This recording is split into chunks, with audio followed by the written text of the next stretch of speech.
The sun was setting over Royal Ascot, casting long shadows across the pristine grounds where Britain's elite had gathered for another day of racing and royal tradition.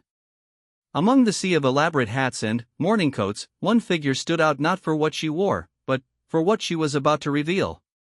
Princess Catherine, the woman millions had come to see as the future of the monarchy, was preparing to make an announcement that would send shockwaves through the Commonwealth and beyond. What happened next would challenge everything the public thought they knew about duty, sacrifice, and the price of wearing the crown. The morning of June 15 began like any other at Kensington Palace. Catherine Wales, known to the world as Princess Catherine, sat in her private study overlooking the perfectly manicured gardens. The early morning light filtered through the tall windows, casting a warm glow across the mahogany desk where she had spent countless hours reviewing briefings, charity proposals, and royal engagements. But today was different. Today, she held a single sheet of paper that would change the course of British royal history. The decision had been months in the making, though few around her had seen it coming. Catherine had always been the picture of royal composure, the duchess who had seamlessly transitioned from commoner to princess, from university student to future queen. Her marriage to Prince William had been hailed as a modern fairy tale, and her dedication to royal duties had earned her respect from both the public and the establishment. Yet behind the polished exterior, a storm had been brewing. The previous evening, Catherine had attended a private dinner with several prominent royal experts and historians. The conversation had turned, as it often did, to the future of the monarchy and the pressures facing the younger generation of royals. Dr. Margaret Thornfield, a respected constitutional expert from Oxford, had made a comment that struck Catherine deeply. She had suggested that perhaps the royal family needed to consider more radical changes to remain relevant in the 21st century. The words had echoed in Catherine's mind throughout the sleepless night that followed. As Catherine prepared for what would become one of the most significant days in recent royal history, her personal assistant, Sarah Mitchell, knocked gently on the study door. Sarah had worked for the princess for over 5 years and had never seen her employer look so contemplative, so weighted down by invisible burdens. There was something different in Catherine's demeanor that morning, a quiet intensity that suggested momentous decisions were at hand. The drive to Royal Ascot was unusually quiet.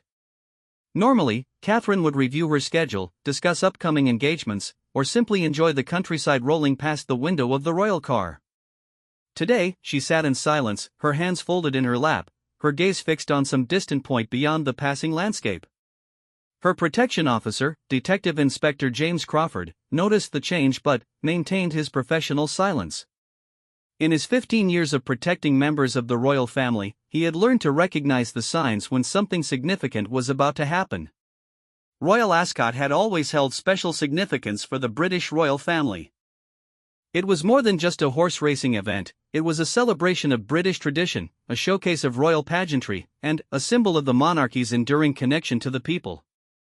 The Queen had attended almost every year of her reign, and Catherine had come to understand the deep importance of these public appearances. They were moments when the royal family could be seen by their subjects, when the mystique of monarchy could be maintained through carefully choreographed public displays. The royal procession was scheduled to begin at 2 o'clock. Catherine would ride in the second carriage, accompanied by other senior members of the family.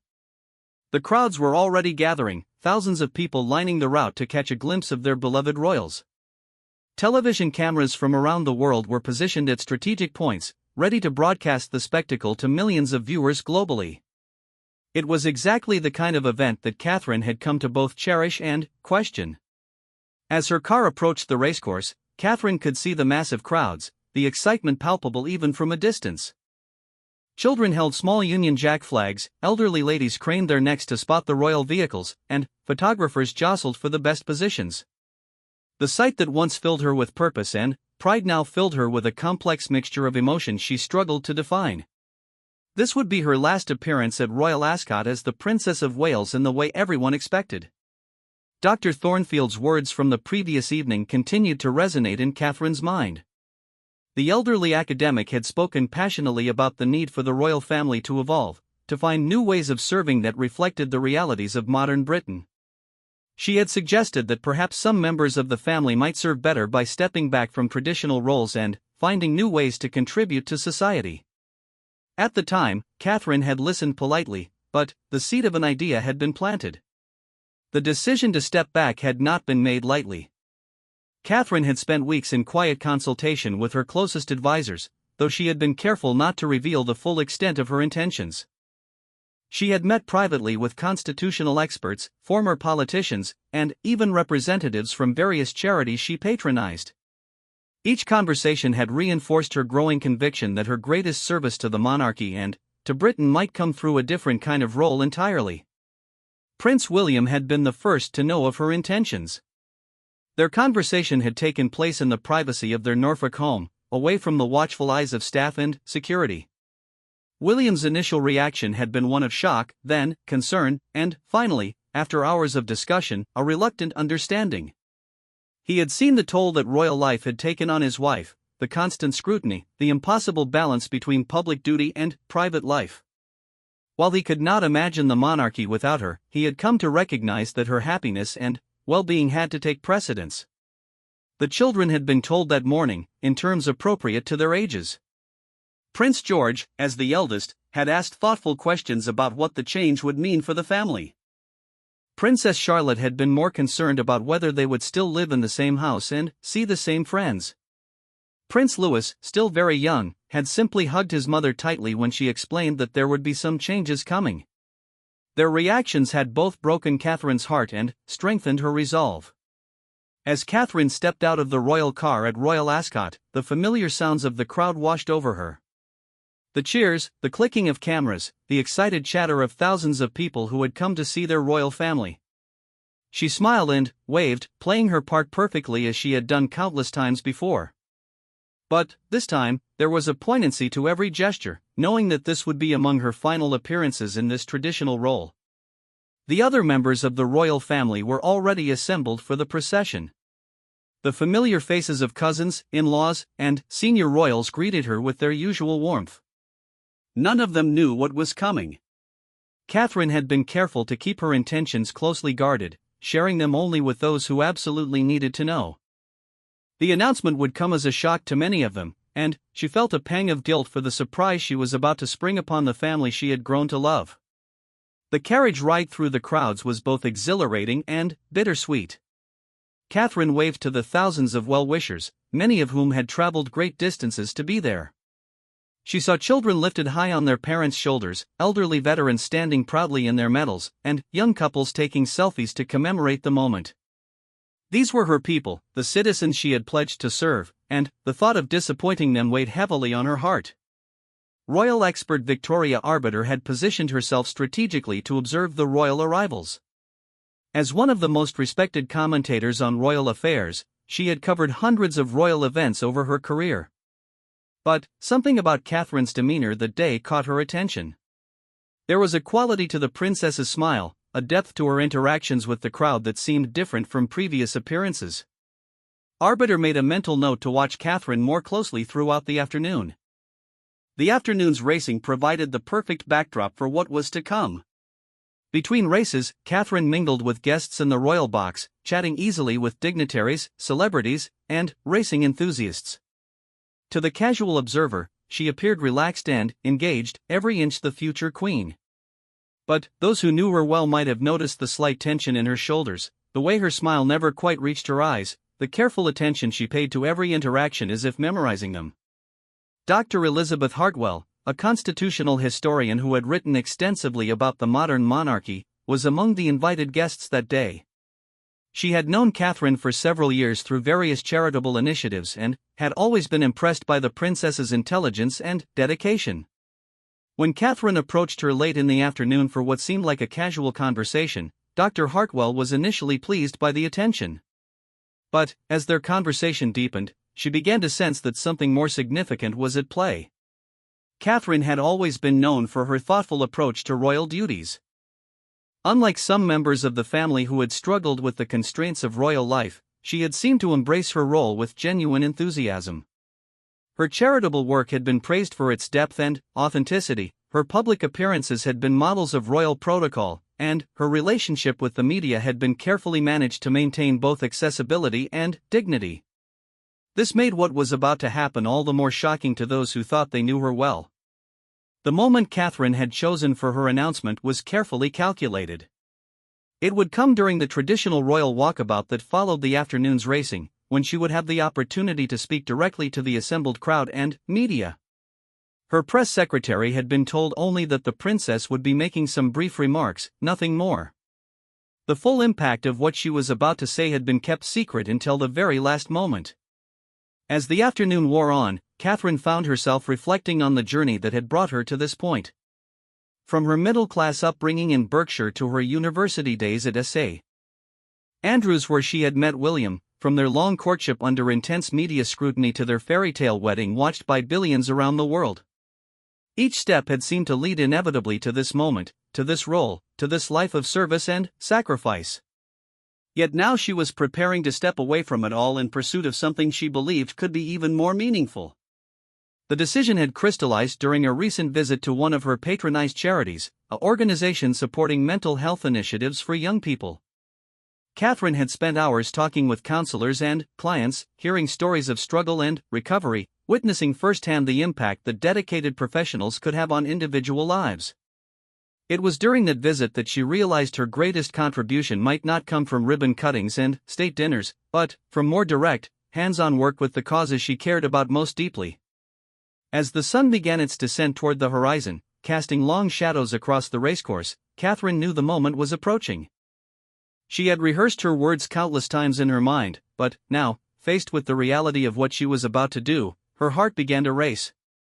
This would be more than just an announcement. It would be a seismic shift that would reverberate through the monarchy, the media, and the millions of people around the world who had come to see her as the future of the royal family. The crowd began to gather as word spread that the Princess of Wales would be making some remarks.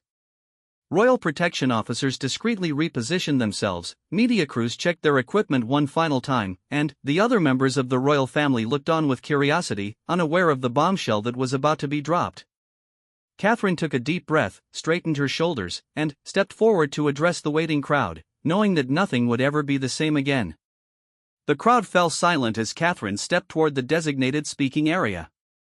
The golden afternoon light caught the delicate details of her outfit, a soft blue ensemble that had been chosen weeks earlier for its appropriateness to the occasion. Now, as she stood before hundreds of people and dozens of cameras, the choice seemed almost prophetic.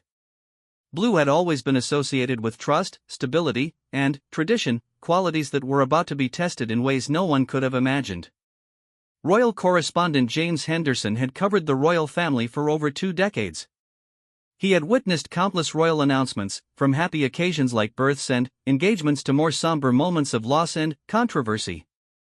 But something in Catherine's bearing that afternoon set off alarm bells in his experienced mind. There was a gravity to her posture, a deliberateness to her movements that suggested this would be no ordinary royal address. He quickly signaled to his cameraman to ensure they were capturing every moment. Catherine's hands trembled slightly as she gripped the small piece of paper containing her prepared remarks. She had debated whether to speak from notes or deliver her message from memory, ultimately deciding that the gravity of the moment required the precision that only written words could provide. As she unfolded the paper, a gentle breeze stirred across the racecourse, and, for a moment, she worried it might blow away, taking with it the carefully crafted words that would change everything. The assembled crowd represented a cross-section of British society. There were racing enthusiasts who attended Ascot every year, tourists who had saved for months to afford the experience, local families who had brought their children to see real royalty, and international visitors who had traveled from around the world. None of them expected to witness history in the making. They had come for an afternoon of racing and royal pageantry, not for a moment that would be analyzed and discussed for years to come. Dr. Margaret Thornfield, whose words the previous evening had helped crystallize Catherine's decision, stood among the invited guests with a growing sense of unease. As someone who had studied the monarchy for decades, she had developed an instinct for detecting when significant changes were afoot. The careful positioning of senior royal staff, the unusually serious expressions on the faces of Catherine's personal protection team, and the princess's own demeanor all suggested that something extraordinary was about to unfold. Catherine began to speak, her voice carrying clearly across the suddenly quiet crowd. Her first words were traditional, expressing gratitude for the warm welcome and pleasure at attending such a beloved British institution. But, even these opening pleasantries carried an undertone that the more perceptive listeners began to detect. There was a finality to her tone, a sense of someone saying goodbye rather than simply making polite conversation. Prince William watched from his position among the other royals, his face carefully neutral despite the turmoil he felt inside. He had spent sleepless nights trying to talk Catherine out of her decision, then, more sleepless nights coming to understand why she felt compelled to make it. As her husband, he wanted nothing more than her happiness and fulfillment. As a future king, he understood the implications of what she was about to announce. The internal conflict was evident to no one but himself, years of royal training having taught him to mask his emotions even in the most challenging circumstances. The media contingent grew restless as Catherine continued with what seemed like standard royal remarks. Photographers lowered their cameras, reporters began checking their phones, and television producers started to worry that they had positioned their crews for what would turn out to be a routine royal appearance. Then, Catherine's tone shifted, and, suddenly, every person present understood that they were witnessing something unprecedented. Catherine spoke about the privilege of serving as Princess of Wales, about the honor of representing the monarchy, and about her deep gratitude for the support she had received from the British people. But, then, she began to speak about evolution, about the need for institutions to adapt and change with the times, about the importance of finding new ways to serve that reflected contemporary realities. The crowd began to sense that something significant was coming. Sarah Mitchell, Catherine's personal assistant, felt her heart rate accelerate as she recognized the words her employer was speaking.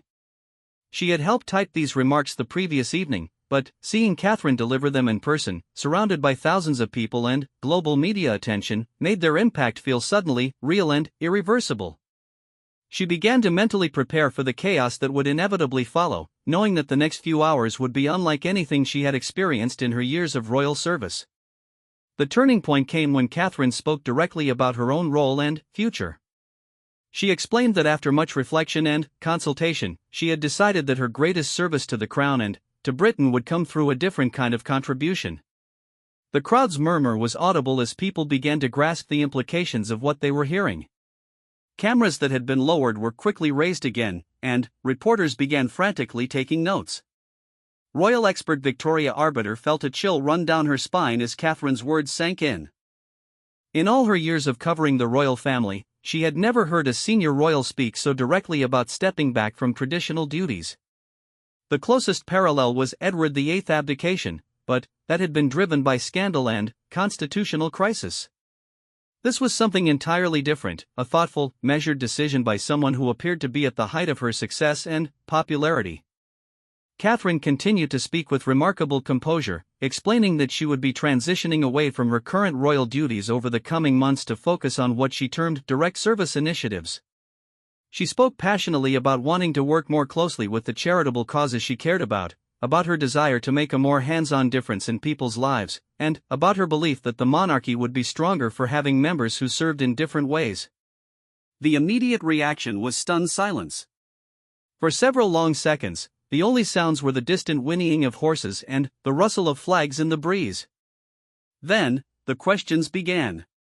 Reporters shouted inquiries about the timeline, the implications, the Queen's response. Royal protection officers stepped forward to maintain order as the crowd pressed closer, everyone straining to hear more details about this unprecedented announcement. Detective Inspector Crawford had seen many challenging situations during his career protecting the royal family, but nothing had prepared him for this. The crowd's mood had shifted from celebratory to confused to intensely curious in a matter of minutes. He could see other protection officers throughout the crowd speaking urgently into their radios, undoubtedly reporting this unexpected development to their supervisors and requesting guidance on how to proceed. Catherine's announcement included carefully chosen details about her future plans. She would continue to live with her family, would maintain her marriage and her role as a mother, but would step back from the formal duties of Princess of Wales. She spoke about wanting to pursue advanced training in counseling and mental health support, about her desire to work directly with at-risk youth, and about her belief that she could make a greater impact through this more focused approach. Dr. Elizabeth Hartwell found herself taking rapid mental notes as she processed the historical significance of what she was witnessing. No senior royal in modern times had voluntarily stepped back from their duties in this manner. The implications were staggering, constitutionally, practically, and symbolically. This would require careful analysis and would undoubtedly spark intense debate about the future of the monarchy and the role of individual choice within the institution. The other members of the royal family present struggled to maintain their composure as the full impact of Catherine's words became clear. Some looked shocked, others concerned, and a few appeared to be fighting back tears. The careful choreography of royal appearances had been completely disrupted by this moment of raw honesty and personal conviction. Protocol demanded that they remain supportive, but, privately, many were grappling with their own complex emotions about this unexpected turn of events. Catherine addressed the obvious questions about her children directly. She explained that George, Charlotte, and Louis would continue to be raised within the royal family, that their positions in the line of succession would remain unchanged, and that her decision was about her own path, not about rejecting the monarchy itself. She spoke movingly about wanting to model for her children the importance of following one's convictions and serving others in the way that felt most authentic and meaningful. The international implications of Catherine's announcement were immediately apparent to the assembled diplomatic corps. Representatives from Commonwealth nations, European royalty, and various heads of state who were present for the racing began quietly conferring among themselves. The stability and predictability of the British royal family had long been seen as a cornerstone of international relations, and this unexpected development would require careful analysis and response. Media outlets around the world began breaking into regular programming to report on Catherine's announcement. The story dominated social media within minutes, with hashtags related to the Princess of Wales trending globally. News organizations that had sent their junior royal correspondents to cover what they expected to be a routine Ascot appearance were suddenly scrambling to deploy their most senior reporters and constitutional experts. Catherine's voice remained steady throughout her remarks, but those who knew her well could detect the emotion beneath her composed exterior. This was clearly one of the most difficult decisions of her life, and the courage required to announce it publicly, knowing the intense scrutiny and analysis that would follow, was remarkable. She spoke with conviction about her choice while acknowledging the pain it caused her to disappoint those who had expected something different from her. The practical implications of Catherine's decision began to sink in as she continued speaking. Hundreds of royal engagements would need to be redistributed among other family members. Dozens of charitable patronages would require new royal patrons. The careful balance of duties and responsibilities that had been built up over years would need to be completely restructured. The monarchy would need to adapt to operating without one of its most popular and effective members in a traditional capacity. As Catherine concluded her remarks, she thanked the crowd for their understanding and support. She expressed her deep love for Britain and the Commonwealth, her respect for the institution of monarchy, and her hope that her decision would ultimately strengthen rather than weaken the royal family's ability to serve. The final words of her announcement carried across the silent crowd with crystal clarity, marking the end of one chapter of her life and the beginning of another. The immediate aftermath was controlled chaos. Royal staff moved quickly to manage the crowd and media, while Catherine herself was surrounded by a protective detail and guided away from the immediate press of people and cameras. But the impact of her words had already spread far beyond the boundaries of Royal Ascot. This was a moment that would be remembered and analyzed for generations, a decision that would reshape not only Catherine's life but the very nature of modern royal service. The sun was setting now, casting long shadows across the racecourse where thousands of people stood processing what they had just witnessed. Many would later describe it as one of the most remarkable moments they had ever experienced, the day they watched a princess choose her own path, regardless of the expectations of history, tradition, and an entire nation that had come to see her as their future queen. Within hours of Catherine's announcement, royal experts, constitutional scholars, and political commentators across Britain and beyond were being called upon to provide analysis and context for this unprecedented development. The phones at major newspapers, television stations, and academic institutions rang constantly as editors and producers scrambled to make sense of what had just occurred and what it might mean for the future of the monarchy. Dr. Margaret Thornfield, who had inadvertently played a role in inspiring Catherine's decision, found herself in the unexpected position of being one of the first experts called upon for comment. Speaking from her office at Oxford University, she described Catherine's announcement as both shocking and inevitable. She explained that the pressures on modern royals had been building for years, and that Catherine's decision represented a natural evolution in how members of the royal family might choose to serve their country. The constitutional implications were immediately apparent to legal experts who specialized in royal matters. Professor Richard Blackwood, a leading authority on constitutional law, noted that while there was no legal barrier to Catherine's decision, it did raise complex questions about the nature of royal duty and the obligations that came with marrying into the royal family. He emphasized that this was uncharted territory, as no senior royal in modern times had voluntarily stepped back from their duties in this manner while maintaining their marriage and family relationships. Royal biographer Andrew Morton, who had spent decades studying the inner workings of the monarchy, provided historical context for Catherine's decision.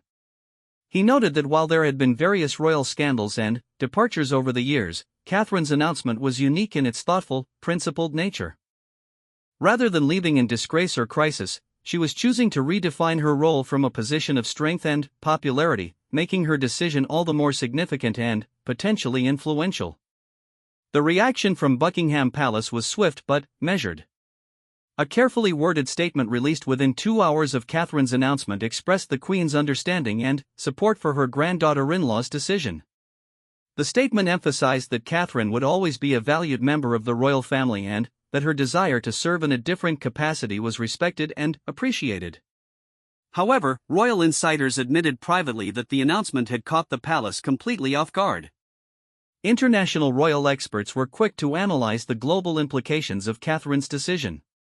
Princess Marie-Claire of Denmark, herself a former commoner who had married into royalty, issued a statement expressing admiration for Catherine's courage in following her convictions.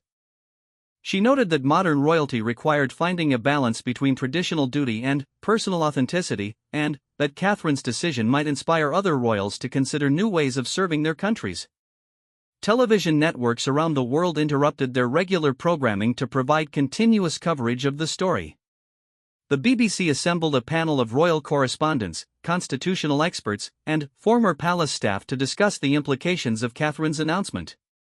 The conversation quickly moved beyond the immediate shock to consider what this might mean for the future of the monarchy and whether other younger royals might follow Catherine's example.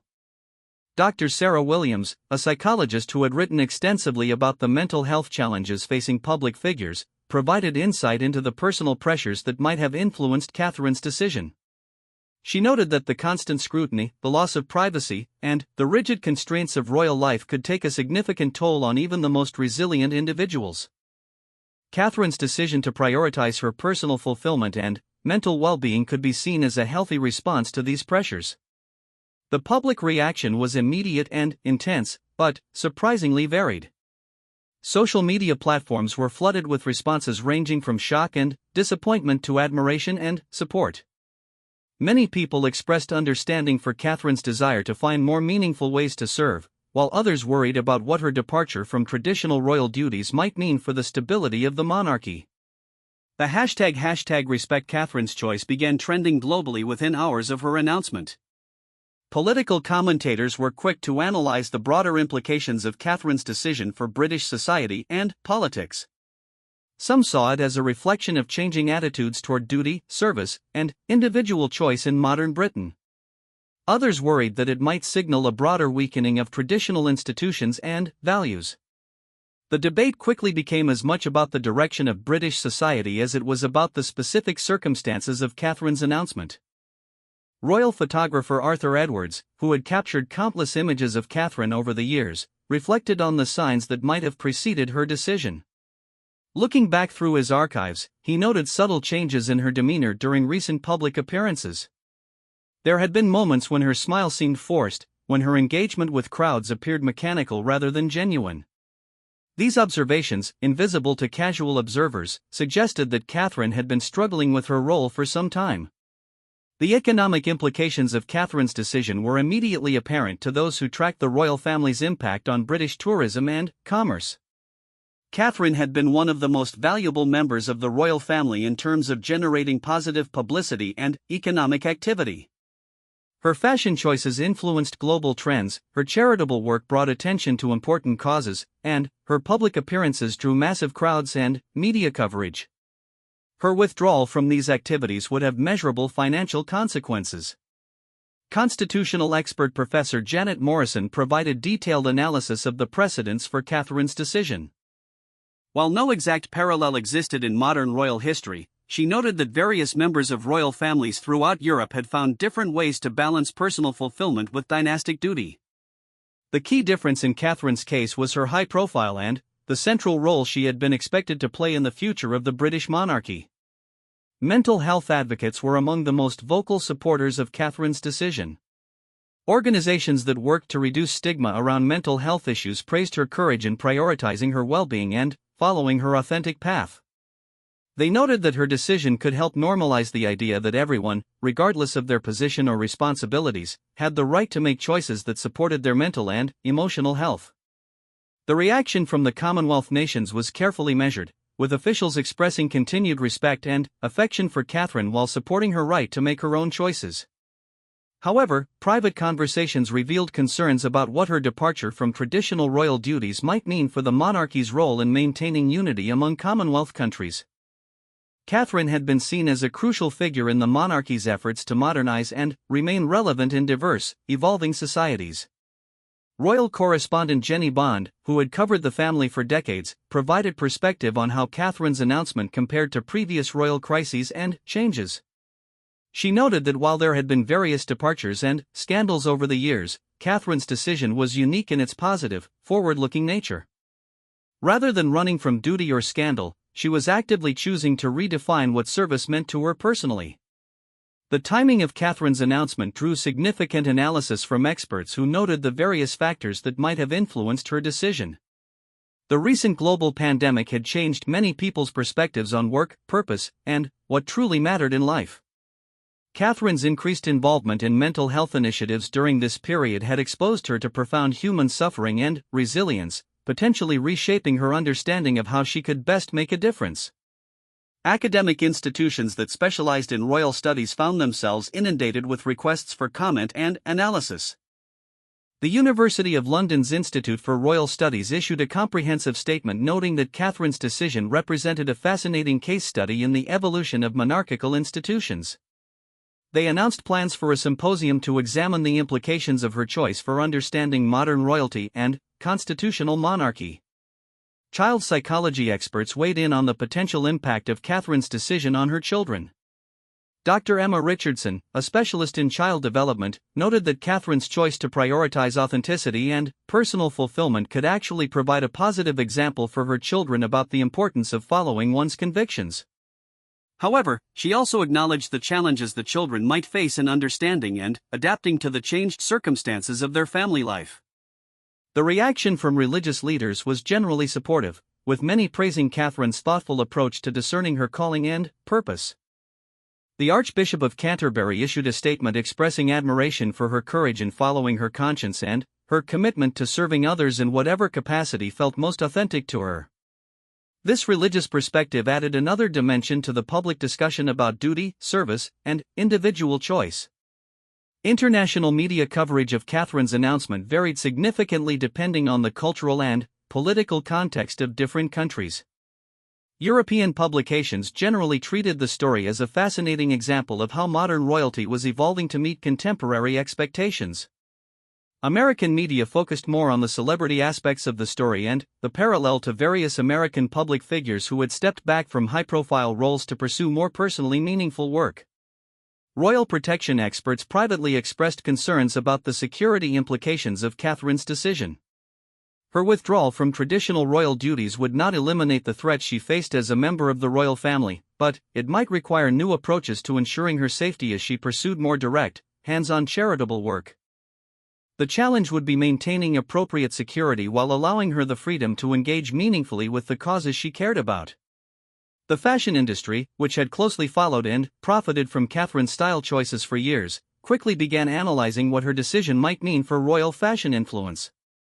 Several designers who addressed Catherine issued statements expressing understanding for her choice while noting that they would miss the global platform her royal appearances had provided for showcasing British fashion and craftsmanship.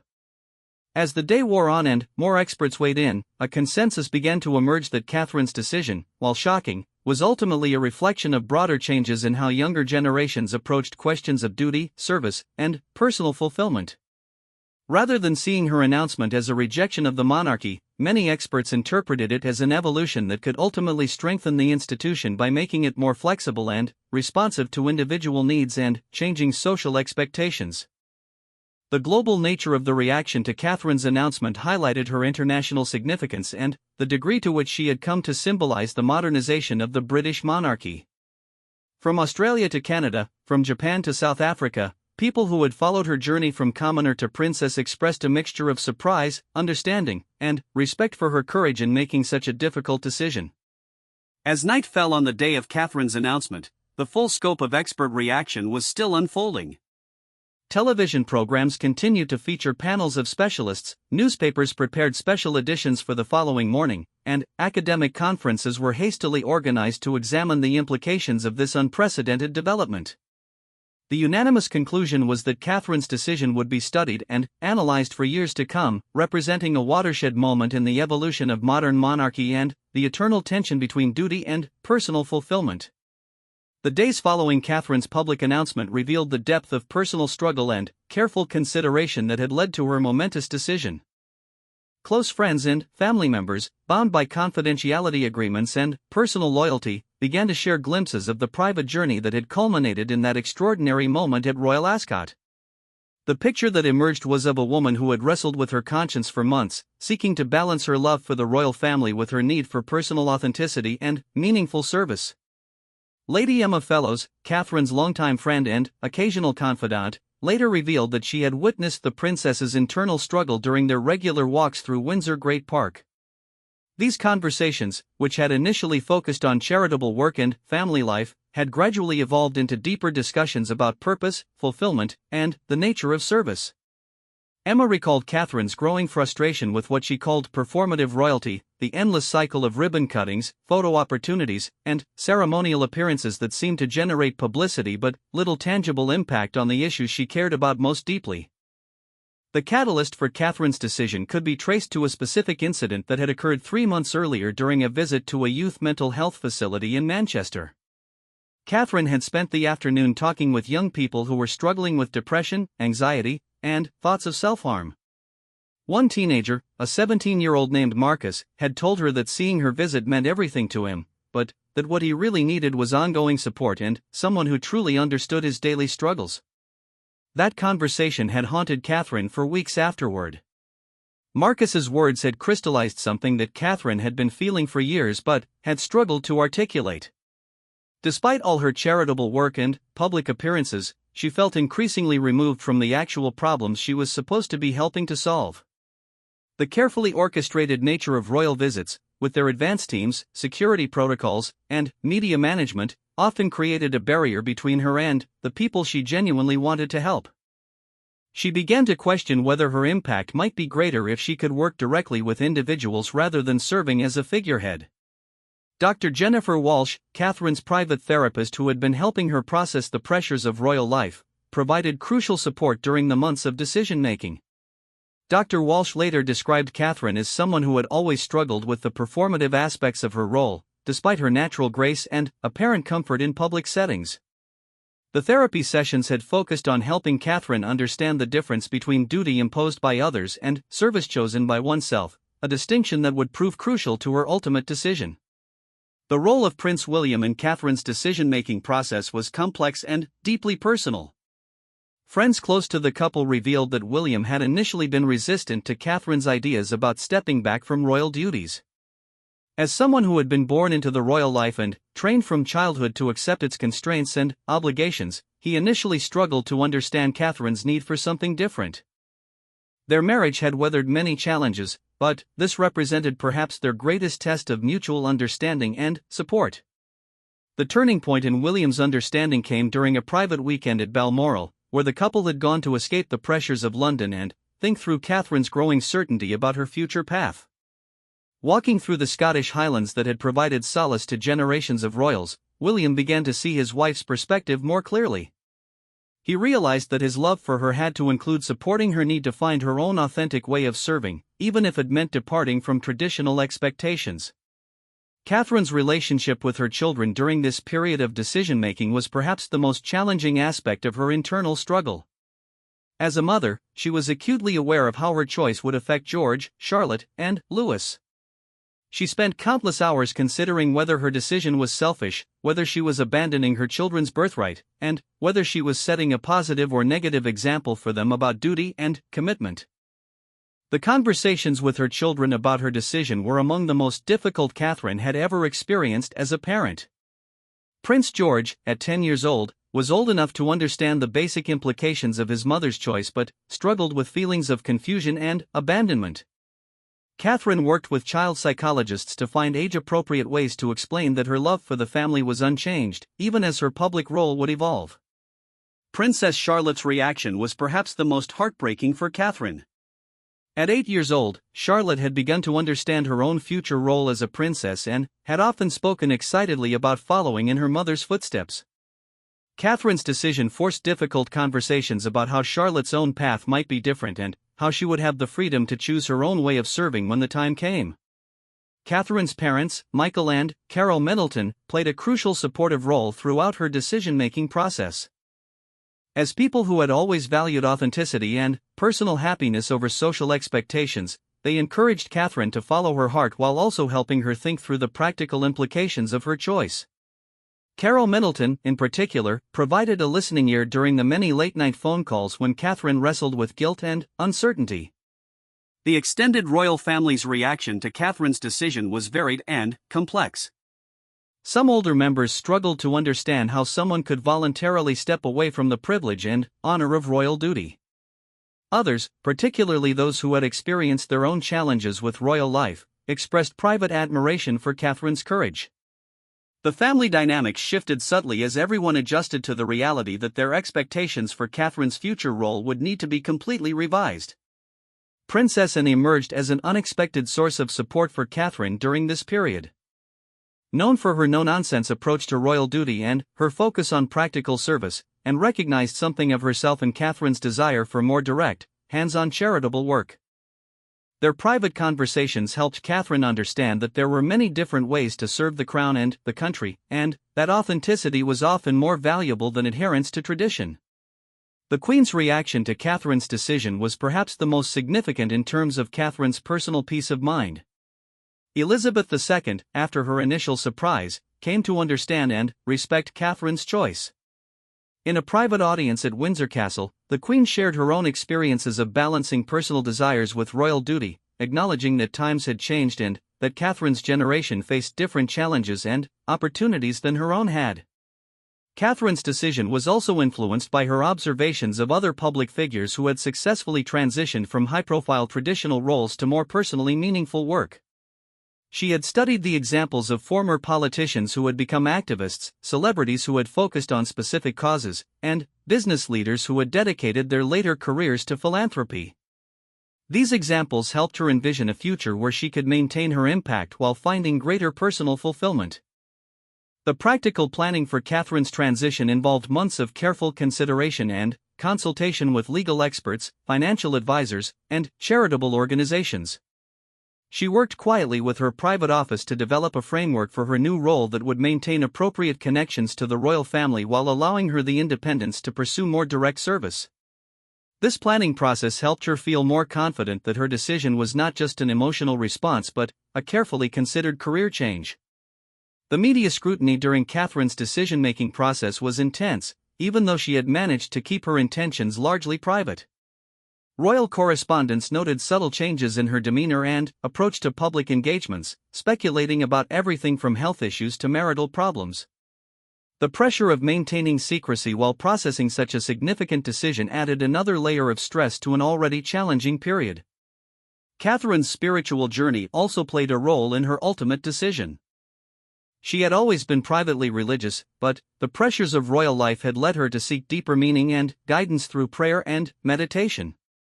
Conversations with the Archbishop of Canterbury and other religious advisors helped her understand that following one's conscience and authentic calling could itself be a form of service to God and country. The financial implications of Catherine's decision required careful consideration and planning. Stepping back from royal duties would mean foregoing the various benefits and support systems that came with her position, while potentially creating new expenses related to security and her charitable work. Financial advisors worked with her to develop a sustainable plan that would support her family while allowing her to pursue her new path with integrity. The security challenges posed by Catherine's decision were complex and unprecedented. Her high profile and position in the line of succession meant that she would always require protection, but her desire for more direct charitable work would necessitate a different approach to security arrangements. Meetings with protection officers and security experts helped develop protocols that would keep her safe while allowing her the access to vulnerable populations that her new role would require. As Catherine finalized her decision in the weeks before Royal Ascot, she experienced moments of profound doubt and second-guessing. The weight of disappointing people who had supported and admired her was enormous, and she struggled with feelings of guilt about abandoning the traditional role that so many had expected her to fulfill. These moments of uncertainty were normal and healthy parts of processing such a major life change, but they made the final weeks before her announcement particularly challenging. The support system that Catherine built around herself during this transition period included not only family and friends but also professional counselors, spiritual advisors, and experts in career transitions. This network helped her maintain perspective and confidence as she prepared to make her announcement and begin the next chapter of her life. The strength she drew from these relationships would prove crucial in sustaining her through the intense public reaction that would follow her decision. The night before her announcement at Royal Ascot, Catherine spent hours in quiet reflection, writing in a private journal that she had maintained throughout her decision-making process. These writings, which would remain private, captured her hopes, fears, and ultimate sense of peace about the path she had chosen. This final period of contemplation gave her the strength and clarity she would need to speak her truth before the world, knowing that there would be no going back once the words were spoken. 6 months after Catherine's stunning announcement at Royal Ascot, the reverberations of her decision continued to reshape not only her own life but the entire landscape of modern monarchy. The initial shock had given way to a complex process of adjustment, adaptation, and, ultimately, a new understanding of what royal service could mean in the 21st century. Catherine herself had embarked on the most challenging and rewarding period of her adult life, while the royal family had begun to discover unexpected strengths in their reconfigured structure. The transition period had been carefully managed by a team of advisors who understood that every step would be scrutinized by media and public alike. Catherine's withdrawal from traditional royal duties was gradual and thoughtful, with each cancelled engagement replaced by increased participation from other family members. The Princess Royal had taken on several of Catherine's educational patronages, while the Earl and Countess of Wessex had assumed responsibility for her Commonwealth initiatives. The redistribution of duties had revealed the deep bench of talent within the extended royal family. Catherine's new role began to take concrete shape through her enrollment in an intensive counselling program at King's College London. The sight of the former Princess of Wales sitting in lecture halls alongside traditional students, taking notes and participating in discussions about trauma therapy and youth mental health intervention, quickly became one of the most powerful symbols of her transformation. Her professors reported that she brought a unique perspective to her studies, combining her years of royal charitable work with a genuine hunger for the practical skills needed to help individuals in crisis. The public's reaction to Catherine's new path evolved significantly during these months. Initial shock and disappointment had given way to growing admiration for her courage and authenticity. Opinion polls showed that while many people missed seeing her at traditional royal events, a majority supported her right to choose her own form of service. Young people, in particular, expressed appreciation for her willingness to challenge conventional expectations and pursue meaningful work over prestigious appearances. The impact on the monarchy itself was complex and multifaceted. Initially, there had been concerns about whether the institution could maintain its effectiveness without one of its most popular members fulfilling traditional duties. However, the forced adaptation had led to innovations that strengthened the overall royal operation.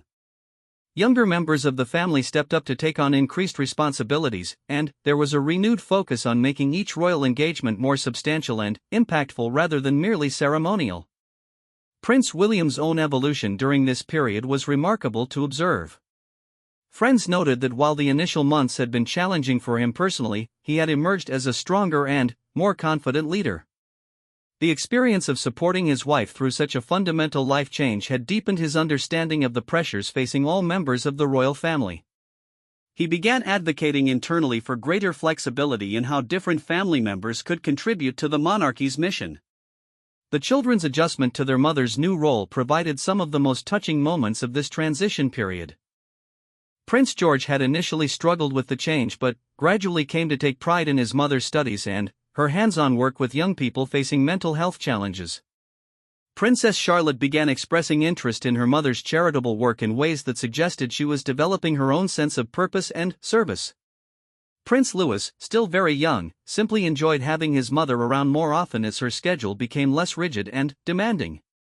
Catherine's first major initiative in her new capacity involved establishing a residential program for young people who had aged out of the foster care system. Working directly with social workers and mental health professionals, she helped design a comprehensive support system that provided not only housing but also educational opportunities, job training, and ongoing counseling. The program's hands-on approach and measurable outcomes represented exactly the kind of direct impact that Catherine had been seeking through her career change. The international reaction to Catherine's transformation continued to evolve as her new work gained visibility and credibility. Other royal families around the world began examining their own structures and considering whether greater flexibility in individual roles might strengthen their institutions. The Swedish and Dutch royal families, in particular, announced reviews of how their younger members might balance traditional duties with more specialized forms of service. The media landscape surrounding Catherine changed dramatically during this period. The traditional royal correspondents who had covered her ceremonial appearances struggled to adapt to reporting on her academic studies and social work. A new generation of journalists, more focused on social impact and mental health advocacy, began following her work. This shift in coverage reflected broader changes in public interest, with audiences showing more enthusiasm for stories about tangible help for struggling individuals than for traditional royal pageantry.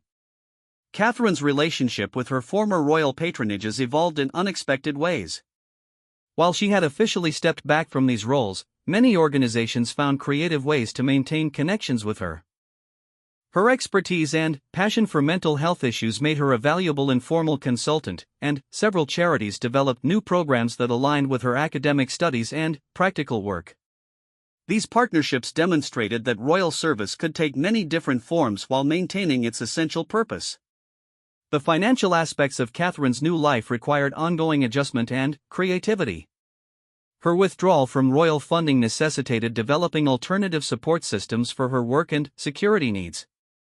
A consortium of mental health organizations and educational foundations quietly established funding mechanisms that allowed her to pursue her studies and direct service work without compromising her independence or the integrity of the institutions she worked with. The security arrangements for Catherine's new role represented a fascinating case study in protecting a high-profile individual engaged in hands-on social work.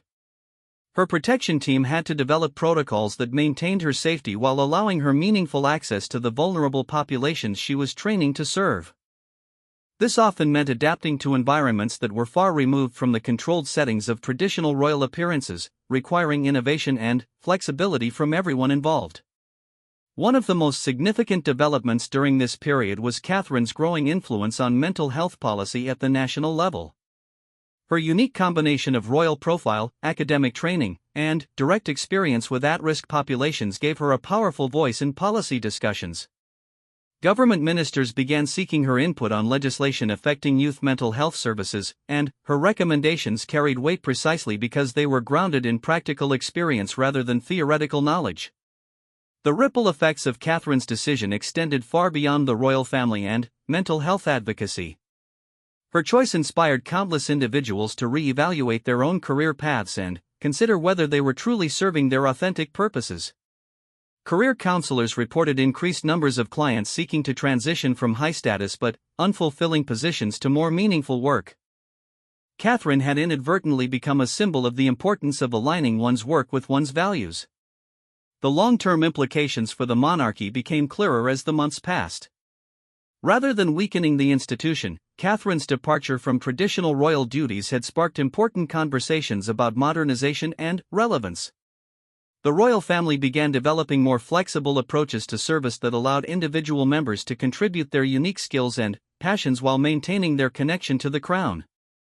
This evolution positioned the monarchy to better serve a diverse and rapidly changing society. Catherine's academic progress was remarkable and reflected her genuine commitment to her new path. Her professors noted her exceptional dedication to her studies and her ability to integrate theoretical knowledge with practical experience in ways that enriched classroom discussions for all students. Her final project, which focused on developing trauma-informed care protocols for young people in crisis, was eventually published in a leading academic journal and became required reading in social work programs across the country. The one-year anniversary of Catherine's announcement at Royal Ascot was marked by a special documentary that followed her transformation from princess to social worker. The film provided unprecedented access to her daily life, showing her working directly with young people in crisis, attending lectures, and balancing her academic studies with family responsibilities. The documentary's impact was profound, inspiring thousands of viewers to consider careers in social work and mental health advocacy. As Catherine approached the completion of her counseling program, plans began developing for the next phase of her new career. Several major mental health organizations had approached her about leadership positions that would combine her advocacy skills with her growing clinical expertise. The prospect of Catherine directing a national mental health initiative represented the kind of impactful role she had envisioned when she first made her difficult decision to step back from traditional royal duties. The transformation in Catherine's personal demeanor was evident to everyone who knew her. The stress and constraint that had sometimes been visible during her later royal appearances had been replaced by a sense of purpose and fulfillment that radiated from her interactions with students, clients, and colleagues. Friends noted that she seemed more genuinely herself than she had been in years, confirming that her difficult decision had been the right one for her personal well-being and authentic expression. The broader cultural impact of Catherine's journey continued to unfold in unexpected ways. Universities reported increased applications for social work and counseling programs, with many applicants citing Catherine's example as inspiration for their career choices. Mental health advocacy organizations saw spikes in volunteer applications and donations, suggesting that her high-profile career change had raised awareness and support for these crucial services across society. As the second year of Catherine's new life began, it was clear that her decision at Royal Ascot had been more than just a personal choice. It had become a catalyst for broader discussions about purpose, service, and the courage required to follow one's authentic path regardless of external expectations. The former Princess of Wales had found her true calling, and, in doing so, had inspired countless others to consider whether they too might serve their communities and their own souls more effectively by choosing meaning over status, impact over appearance, and authentic purpose over traditional expectations.